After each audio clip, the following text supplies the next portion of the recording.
izinkanlah saya dan Profesor Kiai Haji Ma'ruf Amin ingin memohon maaf yang sedalam-dalamnya. Jadi Perjuangan tidak ingin terlalu menghiraukan atau tidak ingin terlalu menganggap serius hal ini, karena memang semuanya sudah cukup terlambat. Kita tahu dalam beberapa tahun terakhir ada penyalahgunaan dalam kekuasaan.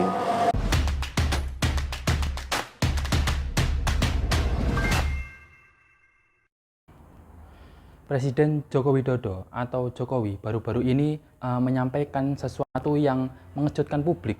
Jokowi tiba-tiba saja menyampaikan permintaan maaf atas kepemimpinannya selama ini dalam acara zikir dan doa bersama 79 tahun Indonesia Merdeka di halaman depan Istana Merdeka pada Kamis 1 Agustus 2024 kemarin. Presiden pun menyampaikan sebagai manusia, dia dan Wapres Ma'ruf Amin tidak mungkin menyenangkan semua pihak lah, sebab sejatinya presiden itu adalah manusia biasa. Permintaan maaf presiden ini atau Presiden Joko Widodo atau Jokowi ini sebenarnya boleh-boleh saja apabila konteksnya personal atau pribadi. Namun apabila dalam konteks kepemimpinan suatu pemerintahan, suatu bangsa atau negarawan, Jokowi pun harus menyampaikan permintaan maafnya melalui mekanisme yang tepat. Misalnya permintaan maaf ketika sidang umum MPR. Apabila konteksnya permintaan maaf atas nama pribadi, sah-sah sajalah menurut saya, tanpa menjelaskan faktor-faktor yang membuat Jokowi akhirnya menyampaikan permintaan maaf. Namun permintaan maaf tersebut perlu dibarengi dengan dengan menyebutkanlah faktor apa saja yang sekiranya selama ini dianggap keliru seperti itu. Ya, kita sebagai masyarakat meminta jujurlah kepada rakyat, sampaikan bahwa kesalahan apa yang telah dia perbuat. Jangan cuma menyampaikan informasi yang ambigu seperti itu. Jujurlah bahwa telah melakukan kesalahan-kesalahan yang begitu besar seperti itu. Jika memang dia ingin meminta maaf, konstitusi ya tak ditaati, demokrasi dan penegakan hukum hancur, ekonomi tidak tumbuh sesuai dengan janji, utang melonjak tinggi, sumber daya alam dieksploitasi oligarki, lapangan pekerjaan buat anak muda tidak terrealisasi, kebutuhan dasar sandang dan pangan pun dibanjiri impor seperti itu. Bahkan ibu kota negara atau IKN yang sangat ambisius akan terancam gagal diwujudkan. Jokowi sendiri saja telah membuktikan bahwa IKN ini bakal gagal. Jokowi ketika diwawancarai mengatakan bahwa ia tidak bisa tidur nyenyak di IKN. Ini membuktikan bahwa IKN masih perlu kajian dan persiapan sebelum dijadikan ibu kota atau sebelum semuanya ASN itu dipindahkan ke ibu kota negara baru seperti itu. Hambat karena kedatangan saya. Yang kedua, tadi malam saya tidur di sini. Bagaimana tadi? Nyenyak apa, Pak? Gimana? Tidurnya nyenyak dong, Pak? Enggak nyenyak. Saya ngomong apa adanya. Maka dari itu, jujurlah. Bapak harus jujur, Pak Jokowi harus jujur. Sehari jujur itu baik loh. Untuk menyehatkan bangsa ini terhindar dari virus hipokrasi politik yang dipertontonkan oleh para jabatannya, jajarannya. Jangan cuma hanya meminta maaf yang tidak jelas apa yang perlu dimintai maaf. Lagian maksud dari tidak bisa menyenangkan semua pihak itu apa? Semua pihak itu siapa? Jelaskan. Jangan cuma memberikan informasi yang mentah seperti itu loh. Kita sebagai masyarakat tentu bertanya-tanya apa sebenarnya yang ada di pikiran Pak Jokowi seperti itu loh. Kesalahan apa yang telah dilakukan olehnya seperti itu di pemerintahannya seperti itu. Karena penyampaian permintaan maaf ini tentu mengejutkan banyak pihak seperti itu loh, termasuk masyarakat.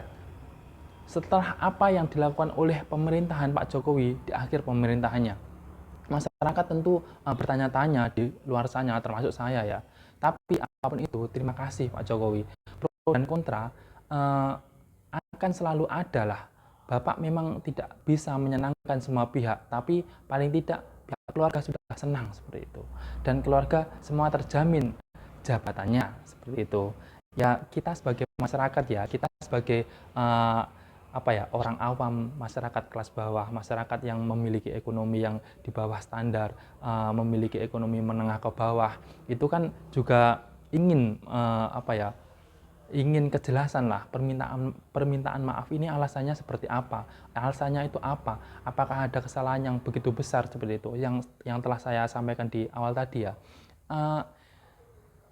Ya kalau memang Bapak Jokowi ini memiliki kesalahan yang begitu besar, ya tentu kita sebagai masyarakat perlu tahu gitu loh, Pak Jokowi harus menyampaikan kesalahan apa. Kalau memang kesalahannya itu secara pribadi ya tidak masalah disampaikan secara pribadi seperti itu. Kalau ya seperti yang saya katakan di awal tadi, kalau memang itu kesalahannya berkaitan dengan pemerintahan, birokrasi yang tidak sesuai dengan aturan-aturan dan menyalahi aturan, ya harus disampaikan di forum yang lebih resmi lah, di MPR contohnya seperti itu. Ya kalau memang ada kesalahan, kalau memang masa sih kalau seorang presiden itu memiliki suatu kesalahan atau menyalahi aturan, masa cuma minta maaf seperti itu loh. Ya penegak hukum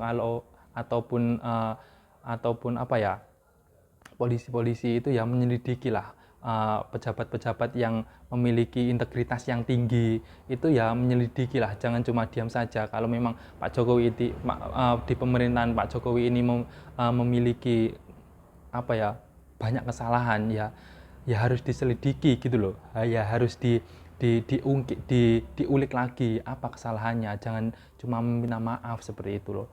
Ya kita tahulah di pemerintahan Pak Jokowi itu, di akhir pemerintahan Pak Jokowi ada banyak sekali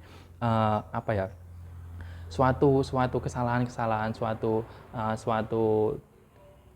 timbal balik atau keuntungan yang diambil di akhir pemerintahan Pak Jokowi, termasuk ya di Pilpres kemarin. Ya kita tahulah apa yang ada di Pilpres kemarin itu, dan di beberapa mendekati pemerintahan Pak Jokowi yang terakhir ini, di menjelang pilkada juga, itu kan juga memberikan jalan kepada putra-putra Pak Jokowi, kolega-kolega juga. Ya tentu ini harus diusut dengan tuntas seperti itu loh. Ada apa di balik permintaan maaf ini seperti itu.